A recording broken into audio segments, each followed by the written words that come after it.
So, hi there. This is the Accessibility for Narrative Work panel, and I think we can just go ahead and get started if the two of you are all set. Yeah, let's go. Um, yeah, so I'll quickly 100%. introduce myself. I'm the moderator, and then our panelists will introduce themselves, and then we'll dive in with some exciting questions. I think this will be a really whole discussion. So, hi, I'm Courtney. My pronouns are she, her. I work in higher ed by day, helping faculty develop inclusive and accessible teaching practices. That spills over into my writing. So I'm a speculative writer for the page and podcatcher, I like to say. So this panel was very exciting to me. But that's all I'll say about myself. I'm going to pass it on. I think we'll go Jen and then Tenacity, if that's all right. Sure. Mhm. Hi, I'm Jen Spirko. I write. My first novel is coming out this summer called Horn and Heart Sword. I'm a podcaster. I have two podcasts called My Favorite Character and Be Gay Do Piracy. And I'm an avid gamer. And I think that the topic of this panel just really connects with all of those in different ways. And I'm kind of coming along. I work in a bookshop. I basically, my job is having a midlife crisis and quitting my full-time job and working part-time in a bookstore. So, it is what it is. And Tenacity? Hi, I'm Tenacity, 10 for short. I just had my debut novella out this fall. It's called Family Curse. I'm almost to 50 Goodreads reviews, so if you want to be my 50th, please do. Yeah, I live in Brooklyn. I'm neurodivergent. My pronouns are Z, Zer. I feel like those are the main bullet points about me. Very happy to be here. Awesome. Thank you. Tenacity, can you interrupt real quick? Can you put the title of your novella in the chat so that Oh, we and yes. our attendees will know it? Thank you. Sorry, Courtney. No, that's great. Yes, I'm so congratulations. Um, Before we go deeper, I just want to say I think there is a Q&A. There's a chat, but there's also a Q&A specific place. We're gonna hold questions for the end. So if you have questions, drop them there so I can keep track of them. Um, but I thought we could open up with maybe just a little bit of a chat about what we actually mean when we're talking about accessibility. Um, just so that we can really be on the same page as we start talking about what that looks like in narrative work. So for me, when I'm thinking about accessibility, I'm thinking about something that disability activist and scholar Mia Mingus calls liberatory access. So it's not just like the bare bones, like giving people a way to like read transcripts or have image descriptions or something, but it's sort of like a welcoming in, like making people feel like they can fully experience the thing, whatever it is, and that it was designed with them in mind to begin with, or with us in mind, because I too am neurodivergent. So yeah, so that's me. Would either of you care to add to that? Yeah. Yeah, the welcome thing really resonates with me, partially because, like a vampire, I need to be welcomed in, I think. Yeah, I think incorporating stuff like baking it into the process rather than having it be like this add-on or nice to have is exactly what I think of when I think of accessibility. Yeah, I think Mingus is a great starting point. I think there's often an attitude that accessibility, it's like people used to say tolerance when they're talking about like, racial diversity and stuff. And it's very much well, okay, I guess, and it's very much that sort of, well, this is good enough. And, and it's radical. Like this is a radical liberatory endeavor. And, and I think you can think about it as being anti-ableist in the same way that being anti-racist is not the same as being not racist. Mhm. So I think being anti-ableist in a lot of different ways is part. And, and it is hard. It's complicated. But it's not too hard. It's not too hard to do. It's kind of like tolerance would be like restorative justice, but then liberatory access would be Mhm. transformative justice. I think that's a Mm, great analogy. Thanks, Tim. Mm-hmm. love that. Okay, so we have a starting place.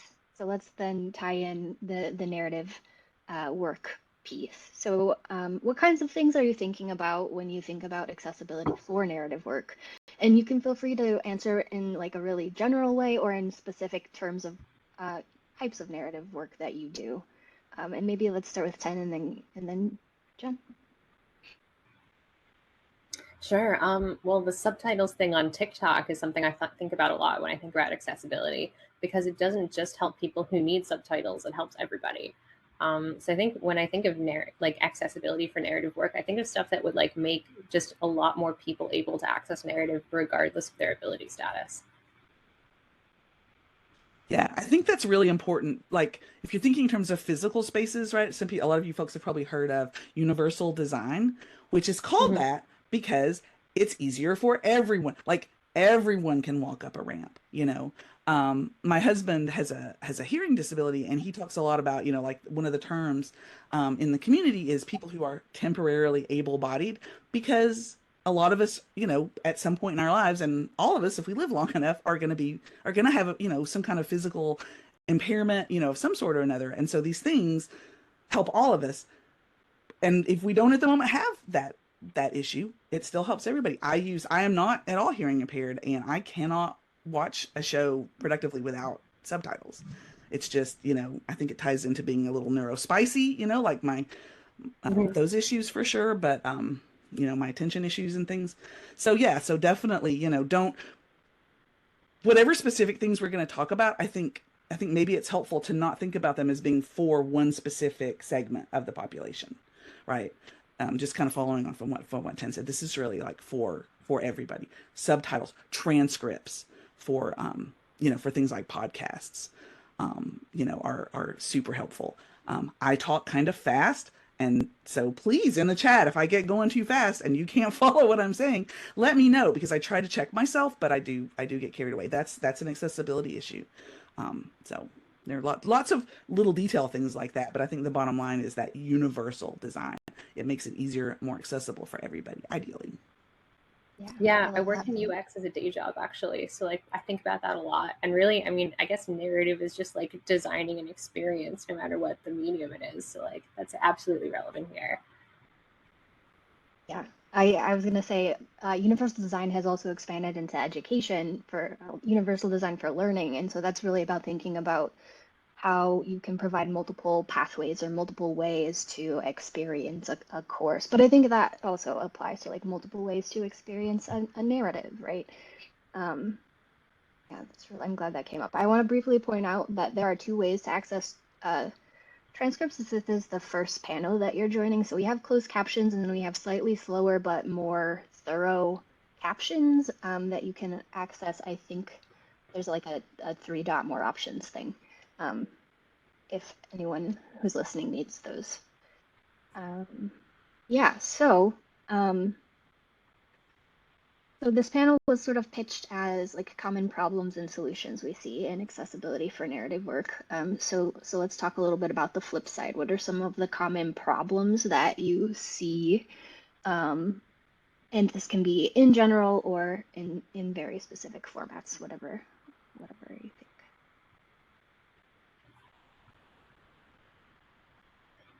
Well, I mean, lack of transcripts, and it's something I myself have been guilty of doing with my podcast, because it's hard and it takes time, and you know, it's crucial work. But I think creators, you know, a lot of creators are doing everything, right?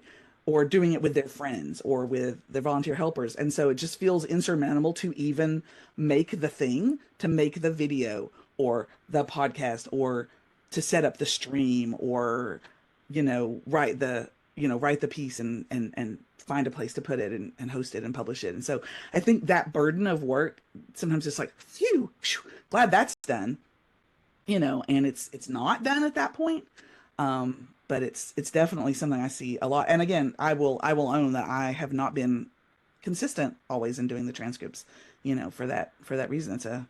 Ironically, I run out of spoons to do things that will help people use their spoons more wisely. Exactly. I was literally about to say that because, like, when you have to do literally everything for a project, like, there's so many things that can fall through the cracks. And yeah, like, you run out of spoons. Um, yeah, I think that's just one more point for universal design. If there was like a way to caption any image, like maybe with ChatGPT or something, like, then nobody would have to actually like spend a spoon to do it. Yeah, I have very high hopes for Mhm. AI to be helpful with this. The the software that I used to record allegedly creates transcripts, but they are disastrous. They're so bad. Well, Um, and because my show is conversational rather than written, it's a little harder to do. And because there's always at least two people talking, it's a nightmare. It's actually much more difficult to edit that transcript than to just record it. So I have very high hopes. I'm a newbie with ChatGPT and the other forms of AI. I'm a total newbie, but I have very high hopes that this is going to be a really helpful application of that. So please, if yeah, anyone in the chat or either of you has more expertise with that, let me know because I'm excited about the possibilities. yeah, like I think capitalism has a lot of nefarious goals for AI, but like I think if we try to like work toward positive goals, that would be great. Yeah, I know there's been a lot of like before ChatGPT, a lot of podcasting was using Otter AI, and there are problems baked into that too, which is, I mean, it's very English centric.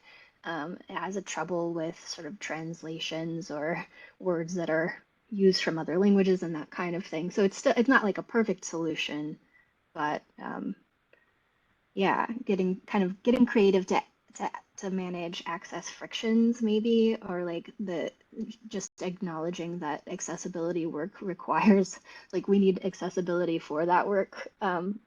That is a huge problem, especially when it's sort of indie spaces. Yeah. Um, so transcripts, a big thing. I think maybe it's somebody in the chat mentioned image descriptions too.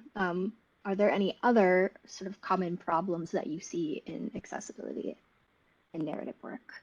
Well, I think for written things, just like formatting, I think a lot of times on websites, I'll see um, text that is gray or whatever, right? And so then and I can fiddle with my settings to make it more readable, but it's sometimes difficult, and sometimes you can't get there. So I know there's like certain trends, with visual design and things, but those trends and that aesthetics, should not impede readership. So definitely, I think more people maybe should like familiarize yourself with the like best practices. Even just like conference presentations, when people do, um, your old PowerPoints and stuff, just like, bruh, I can't read that. I can't read your gray text on your green background. Like, I get it. Those are the company colors, but not helping me. Oh yeah. I'm looking into making an audiobook of my novella, and basically there's a bunch of formatting, like footnotes and like stuff in the margins and everything. So like I was thinking like how do I do this in a way that's like comprehensible for somebody who's like listening on audiobook and maybe can't read the book, like with their eyes, that is. And then I mean, I was thinking about how maybe like it could be fun to play with the possibilities of what that formatting could be like in audio. Like I'm really into like the creative possibilities of accessibility, like how footnotes in a text can be something equally cool and interesting in an audiobook, if that makes sense. I love that idea. I love thinking about the accessibility side as part of the creative exercise. Yeah. Not seeing it as a burden, but seeing it as like opening up some possibilities.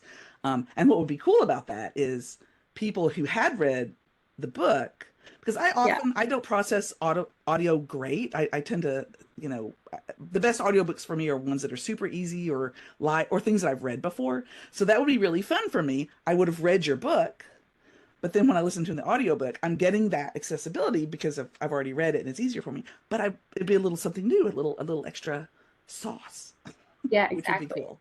Like Ada Palmer just made like a fully cast audio play of one of her books, To Like the Lightning, and I think that's a great example of how audiobooks can be like even cooler or just as cool at least as the book in like their own way. Like they're an art form them and in themselves, not just like this add-on to the book. I love that. I love that that's coming up. I probably should say that I am doing a workshop on Sunday for Flights of Foundry on this topic about like treating transcripts as part of the art form. I don't know if you can still join that or not, but if that's possible, that's a thing. I should Totally. probably mention. But yeah, I think oh, I'm blanking on the artist's name. I think it's Christine Finnegan talks about like the way we approach accessibility, the qualities of the things that we do, speaking volumes about how we're thinking about our audience and who we even imagine our audience to be. And so, like, just thinking about giving different pathways again for those audience members too, and giving them Easter eggs, right? That's amazing. Okay, so we've talked a little bit about problems. Are there any other problems that we should highlight before we start talking about some solutions or strategies, or even just like wishes for what would be more accessible? Yeah, I mean, just one quick note. If you're thinking about when you're publishing a book, if you're publishing with a publishing house, they're definitely gonna do an ebook. They're not necessarily an audiobook, but an ebook. But so if you're self-publishing, try to please consider also making it an ebook. It's not just a sales, like I can sell more things, which is also good. But ebooks are really great for accessibility because you can change the contrast, you can change the size. A person, like, you don't have to create a separate physical large print edition because any ebook is by default potentially a large print. And there's great ways, like Ten mentioned, Zerbook has footnotes and things. Ebooks manage those pretty well.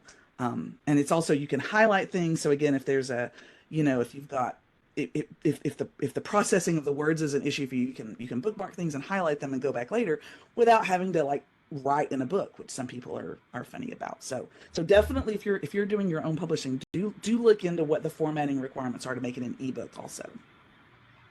Yeah, it's more geographically accessible to have an ebook too, because like there are some reviewers who like couldn't accept a physical copy because the shipping was just like crazy to send it to them. So we just sent the ebook, and it's just instantaneous, no crazy postal stuff. Well, I think that's really important, Zin, because I've been thinking about, or Ten, sorry, I've been thinking about it entirely in terms of disability and and those kinds of barriers, but there's lots of kinds of barriers, and geography and Yeah, language are definitely really huge ones. We're all there's three such in the United a States, which there. is, yeah, it's super important to think about that. Yeah, I read the other day that ChatGPT is actually like much less accurate in other languages because it just hasn't been trained much on other languages. So anything ChatGPT can do for like English speaking disabled people, it can't do as well for people who don't speak English.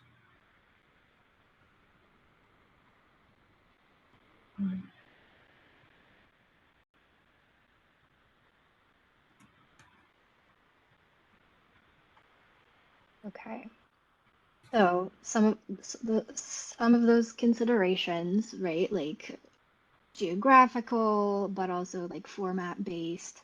Um, those are like huge common things that we're seeing. What are, and I think we've already talked a little about um,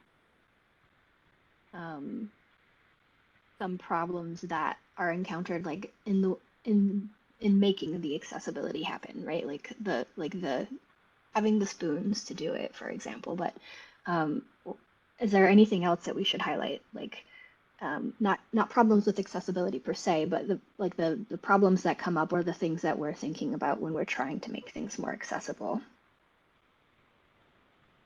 If that question even came out in a way that was coherent.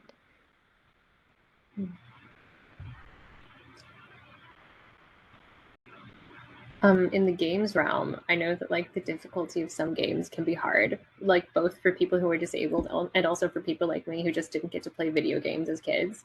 I know Hades has like a story mode where you can like fight through all of the people who like you would have to kill, and then like it's just easy enough that you can like get the story without having to get good at the game. Well, and I think also a lot of thinking about games, a lot of games, like Skyrim and Minecraft really encourage mods. And so there's a lot of really creative people. I mean, they're doing like cool, fun things, right? With, you know, aesthetics and things like, but there are a lot of people who are doing work with accessibility to make, this or that easier to deal with. And I'm blanking on an example. I was talking last year. My husband loves Skyrim. We both love it, but he plays a lot more than I do. But so there's things like that can help. Um, Folks access it in different ways. So yeah, I wasn't really thinking in terms of video games, but there's a lot of potential there too.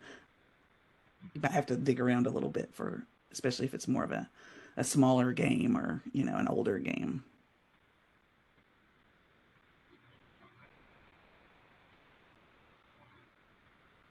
Great. Yeah, that's fascinating. I'm not a gamer at all, so that's way outside of my wheelhouse, but it sounds like there's a lot, I mean, I hear interesting stuff all the time about and like weird sort of discourse about it too, about hard and easy modes and that kind of thing. But just yeah, giving people multiple options, and thinking about how to do that in a way that is really like rich and satisfying, right? Um, so yeah, so Oh, can I jump in real quick? Courtney? I just thought of one other thing. Color blindness. It's not an issue that I have or that I have to deal with, but I have this at one of my dumb little phone games that I play. I noticed when I was messing with the audio settings, it's colored dots. It's all colored dots, and it has a colorblind mode. So mhm, if you click on that, there are like little symbols and letters that distinguish, right? So it's not red and green and yellow and blue. It's these little symbols.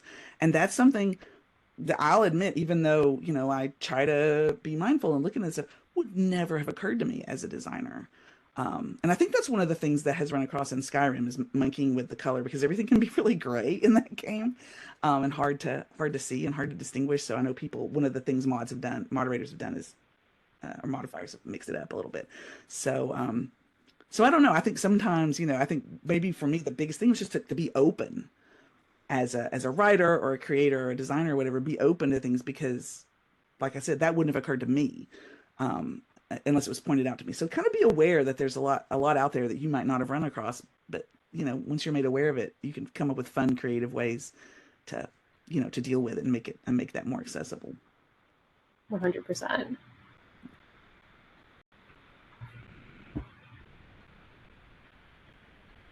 yeah. So yeah, thank you for adding that, Jen. So I think maybe it might make sense to talk about solutions or strategies, or maybe even your favorite examples of like an accessible uh, modification or accessibility just at work in a narrative. Um, and maybe we can start with 10 and go to Jen. Yeah, I guess the Hades thing is really my best example. Let me think if any others come to mind immediately. The audio play by Ada Palmer. Also, I feel like I've used up all my best examples already. Yeah. Yeah.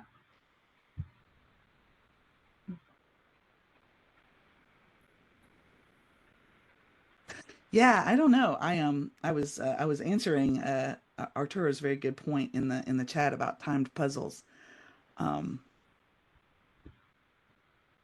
yeah, I Yeah. feel like we've given a lot of great examples so far. I'm kind of like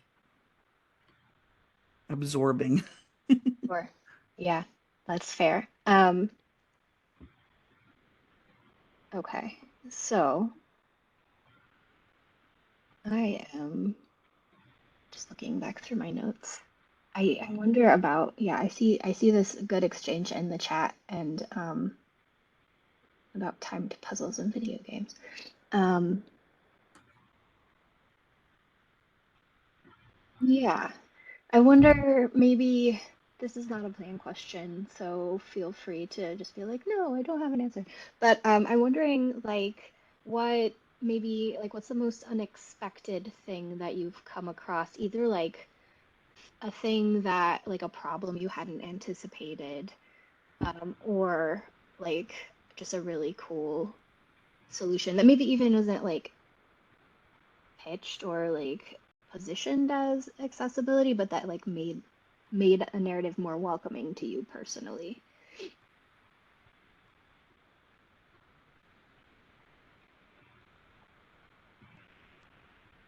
I had not thought in these terms, but I have a good friend, Steve, who's a writer too. He has two books out, and he just kind of we were talking about our different approaches and methods and stuff, and he just kind of threw out in passing, "Well, I have ADHD, so all my chapters are short." And I was like, I never thought about that. I just it's not something that I and again, people are going to process information different ways, so that's not necessarily a need that everybody, with or without, ADHD or other issues might have. But it occurred to me, after he said that, I was thinking about it later. I was like, the way that you break up chapters, or even like not having super long paragraphs, um, like super long chapters, super long paragraphs, all that kind of stuff can be very fatiguing for anybody to read. And if you're a person with, I don't know, a person with children, or a person who's reading like, on break from their job, like having those, like thinking, sort of planning out, and it may just, sometimes it's just a layout issue as much as a writing issue, but having those places where where your brain can sort of say, okay, I can stop here, you know, because like I'm a person who compulsively has to read to the end of a paragraph. I can't. Like I'm uncomfortable if I have to stop, if something happens.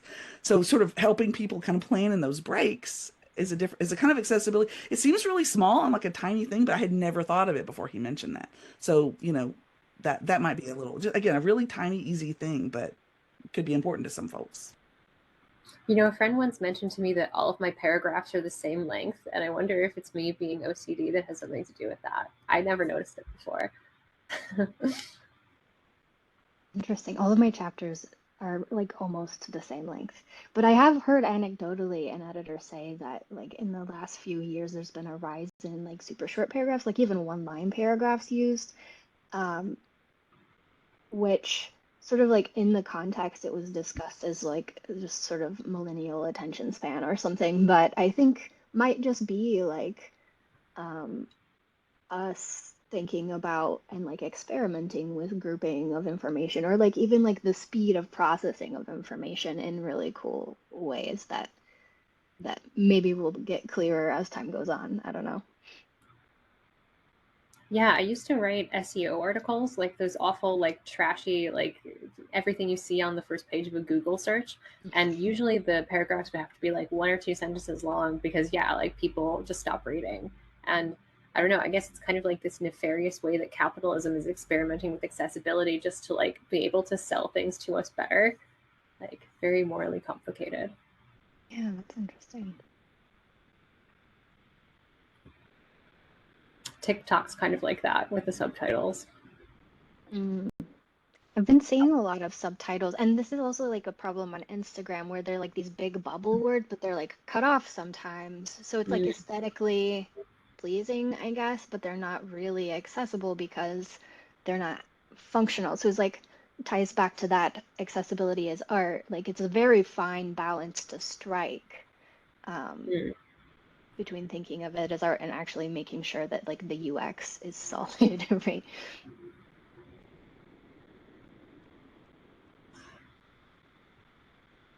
I'm just remembering, it was pointed out to me that some of the things that we do in social media, are very, make our stuff very inaccessible. So like the thing where, you want to emphasize your point, right? So you put a period or an exclamation point after each word, or people do the thing where they do the clap hands, or other emojis kind of scattered through the words.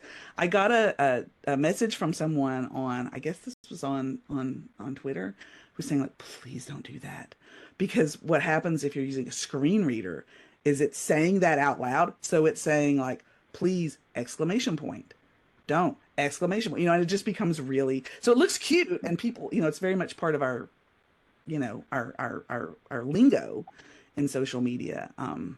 But it can be very, very hard. And I'm wondering that, yeah, thank you, Dan. Mhm. It's a big deal. Yeah, I often actually at work I'll mark up like for screen reader anything I design.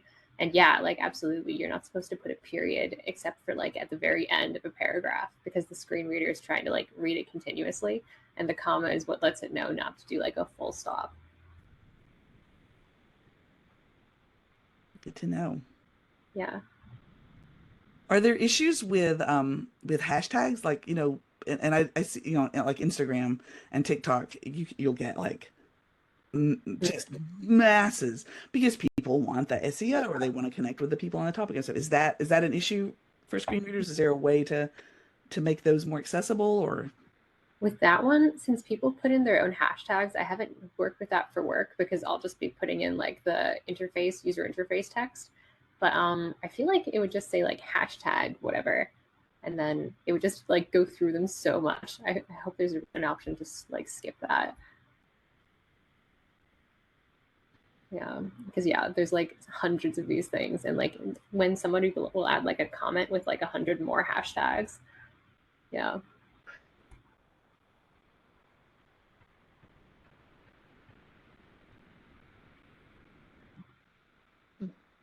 So I think maybe I'll ask one more question before we turn it over to the audience. So if you have burning questions, feel free to type them, or I think we can do like a hand raise function and unmute. But something that came up when we were sort of discussing what this panel might look like was content warnings.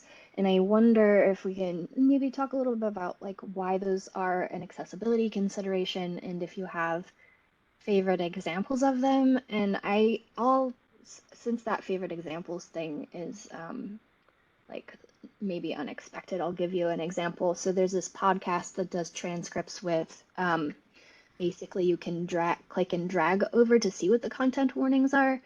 So it's thinking about like content warnings from an art perspective as potential spoilers, and also like the need to have them present. And I really like that it's providing multiple options for accessing them. But I'll turn this over and maybe I feel so much like cold calling. But Jen, do you want to go and then 10? Sure. Yeah, I think this is a great point that content warnings are definitely important.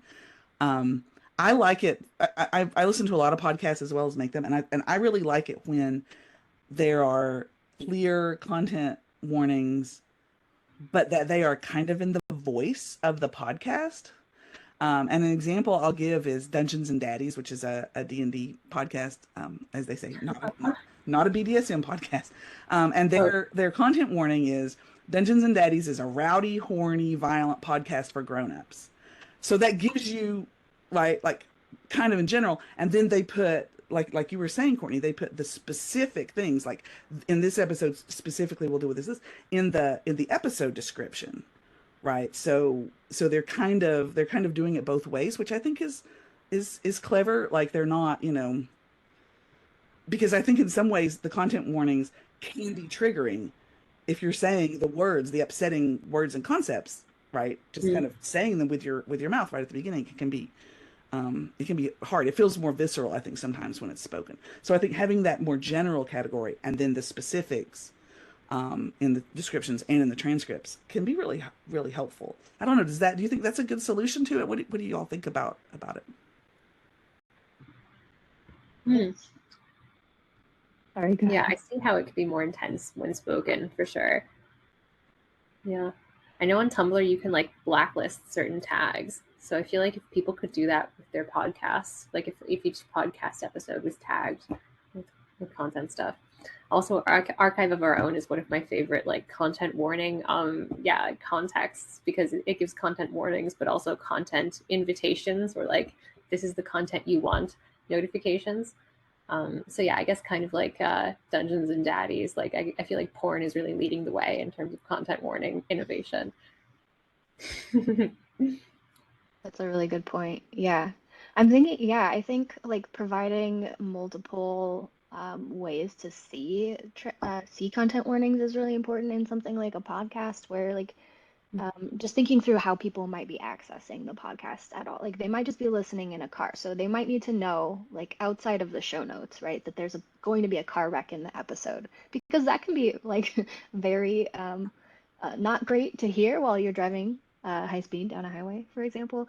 Um, yeah, so just thinking through those steps of and maybe but I like the idea that like balancing the intensity and like putting the more intense thing, maybe just saying we have some content notes you might want to check out in the show notes for those really intense ones. But I think it's there's no one size fits all way to do this, right? Yeah, yeah. I don't love just the whole this is for adults. You know what I mean? Like that seems, I don't know. That's just so vague and slightly annoying. I don't know. I don't love that. And even though I know like some of the great classic podcasts do that, I feel or and TV shows and videos and things, I think that's too general. Like you don't want a warning that's just like this is for adults. Because my husband and I always used to laugh when they would put those warnings on TV, like, so they're going to talk about the mortgage? Like, what does that mean for adults, you know? Because adults can also, you know, I have lots of things I don't want to read or see or hear, you know. So I think you definitely can strike a balance, you know, between the specificity and the general. Yeah, the term not safe for work always kind of annoyed me on like I don't know, maybe almost like an anti-Reddit level. It's just kind of too Reddit of a term. Mm. Yeah. Also, I mean, I feel like because the right are trying to label every queer piece of queer media as like adult or explicit lately, yeah, I just don't. I think it should be more specific than that because then it doesn't really tell you like why the thing is considered like for adults. Like I was reading like adult books like in high school and like even middle school. So like is it about reading level? Is it about sexuality? Is it about, you know, whatever? Yeah, that's such a good point. There are a lot of considerations. We have a question from Frank saying, speaking of how there's no one-size-fits-all approach, what are some good ways to balance conflicting access needs? Anyone want to take a first shot at that one?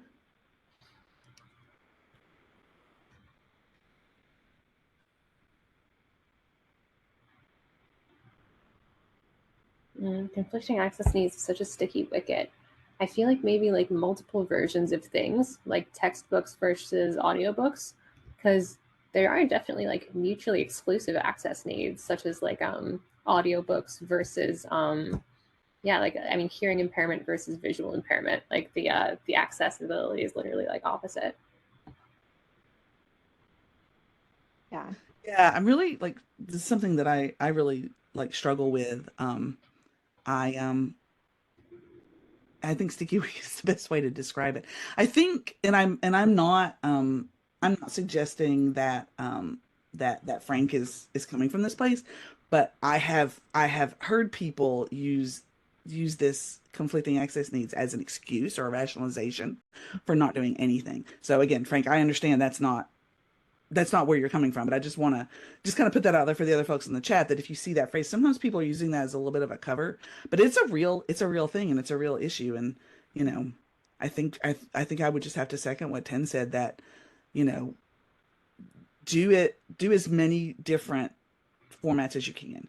Do the audio, do the transcript, do the subtitles if it's a video, but still also do the transcript, you know, do the audiobook and the physical book and the ebook, you know. I mean, I know again, there's a spoons issue there, but there's also not really a time limit. I mean, this is one thing that I've been grappling with transcripts. Like I'm I'm not going to have the transcript done the day the thing comes out. But, you know, podcasts and videos and books exist forever, right? So unless you're doing something super timely, you've got some time that you can put into creating those different paths. And if you know going in that you're thinking that you're going to be doing that, I think that does help a little bit.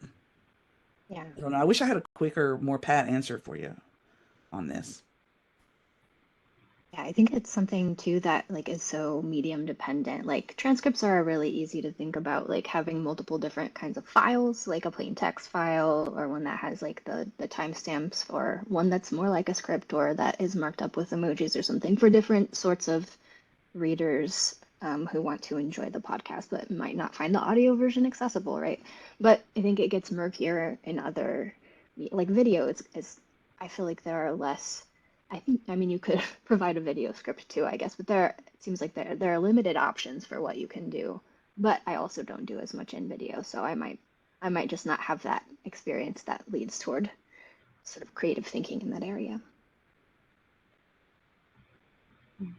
Oh, does anyone else have a question in our audience? We have 10 minutes for questions. I think somebody raised their hand. Patrick, you can go ahead and unmute if you'd like.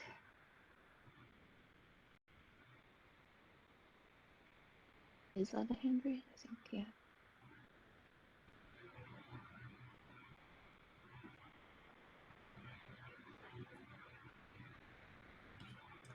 yeah. Oh, it looks like there's a little lock next to his mic. Maybe he can't unmute himself. Okay, let me see if I can do that. Sorry, this is a learning experience for me, guy. Also, accessibility issues. That lock is like the size of a tiny flea. I can barely see that. That requests unmute, so that's odd. Let's try it. Yes, we can hear you.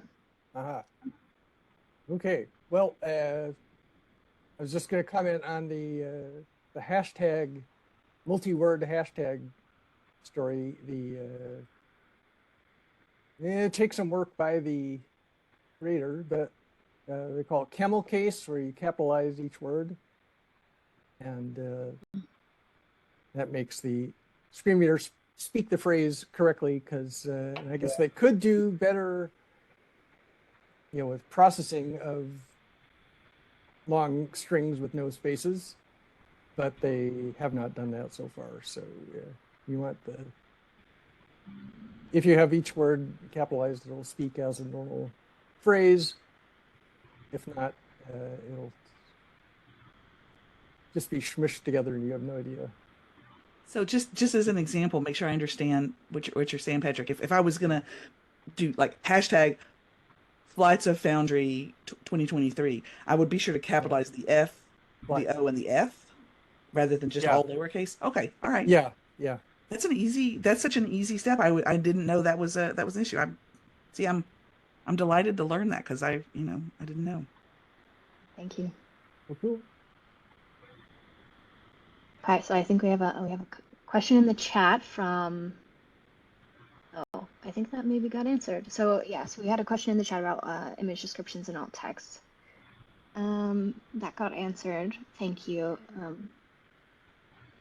Yeah, I would say to just to add to, and thank you, Ramona, for fielding that question. I would just say about the alt text, about the image descriptions, like some things are important and some things aren't, right? Like you don't want to spend a ton of words. So like if you were taking a picture of me right now, nobody cares about that. Nobody cares that I have a white ceiling and whatever, like clutter in the back corner, unless that's a thing that's part of why you're posting it. You know what I mean? So I think there's some common sense approaches that you can take, like what's key about this picture, but you do want to give enough details to make it vivid. At a conference I go to every summer for the Unitarian Universalist Association, they've started having speakers describe themselves, which is really fun, and describe their their skin and their hair and their general, so that people who are not seeing them can kind of visualize them. And I think that's a good guide. If someone, what do you want someone to visualize about this picture? Like what's important about it? Yeah, and there's intersections there. Like for instance, not assuming people's gender in images where like you don't necessarily know, or like noting the race so that people don't like just assume everybody's white, for instance. Yeah, those are I would just add to that just a gentle reminder. If you're gonna, when you mention people's race, mention everyone's race. So if I was in the picture, you would say that I am a white person, because what often happens is when white people identify race, they only identify other races besides white. So just as a little word to the wise, don't do that. give that for do that description for everyone. 100%, yeah. That's a really good segue actually to Arturo's question. Can we think of accessibility needs that may not be related to disability? So maybe like from that inclusion frame a little bit more. Yeah, do you have any other examples of that? What I mentioned about language in ChatGPT, like need for access to accessibility tools in other languages, other cultures. In UX, there are a lot of different ways to like modify something by culture. So I think about that a lot. And I think too, not assuming people's access to technology, right? Like, if you're creating a game, I mean, at a certain point, right, there are needs for video processing and whatever, right, that you're going to need a certain level. But just keep in mind that, like, not everybody has a really expensive laptop and not everybody knows how to use it. So are there ways that you can help? We're in a digital world, so there's definitely going to, digital divide class. I'm in Appalachia, y'all. We can talk about the digital divide over in the Discord if you want. But trying to keep in mind, again, that's where those multiple points of entry can come in handy. Maybe thinking in terms of a tech heavy approach, but then also maybe a lower tech approach if possible, which is great for like a great example of transcripts, right? That's a great way that transcripts can help people who may not, have a hearing disability or other kind of, physical or processing needs. It's just could be just a technological need. So I would say definitely technology. That's a really hard one because we're using technology right now. But that's one maybe to keep in mind. Yeah, and I guess like class-based in general accessibility, like for instance, JSTOR, like, I mean, putting everything behind a paywall, that, yeah, like seriously, I think everything should be torrented. And if you ever need an academic article, you should go to this link that I'm putting in the chat. Wait, let me check that. That's the link. Amen. As a recovering academic, thank you for that, Ten. Yeah. I mean, ask your neighborhood recovering academic because we're often very happy to help you out. Mhm. Yeah, the link I just posted is LibGen or Library Genesis. A lot of articles and books are on there.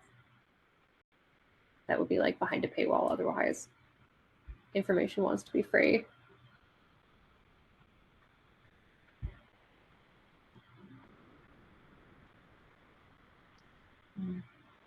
I see that question from Ramona about WebEx's live closed captioning. I'm not sure if it's live or not.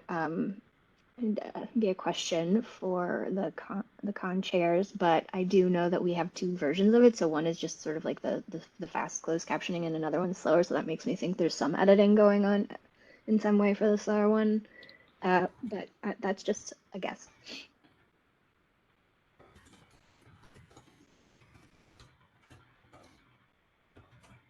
Okay, any other questions from our audience? We have 2 minutes. We could maybe answer one more.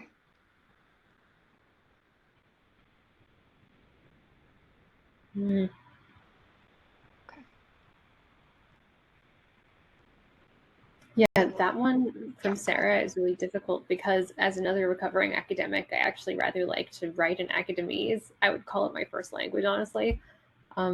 So I guess maybe, I don't know, that's really difficult because like a lot of my characters are also recovering academics. So like either like just instinctually or like as specifically them being kind of a douche. Like they sometimes will just use SAT words where like another word would totally work. And as a former college and middle school English teacher, I mean, some of that's on the way. People have, I think, a lot of folks who came through, like, education in the United States have kind of intuited incorrectly, I submit, that though that kind of writing is better, that it is smarter and it is better. And, and because a lot of the things that they are assigned to read are in that category. And so we have this idea that even when you're not, I mean, sometimes you just have to use jargon because that's the specific technical term that you need, right? But we have this sense, I think, that those SAT words, I love that phrase, make you seem smarter or make your writing better, and it's just not true. And I think that's something that a lot of us who came up through school here in the U.S. at least have to kind of deal with and overcome. That's where a good friend who is willing to be your beta reader can come in handy. Mm-hmm. Yeah. So unfortunately, we are out of time. This is a great conversation. I want to thank thank you, Ten and Jen, and our audience for your great questions. I think you can probably chat if anyone wants to keep chatting over in the Super Chin channel. But thanks everyone, and I think we could do a round of applause. And thanks. Have a great rest of the conference. Thanks, Tim. Thanks, Okay. Courtney. Yeah, thanks you guys. It was great to meet you guys. Bye.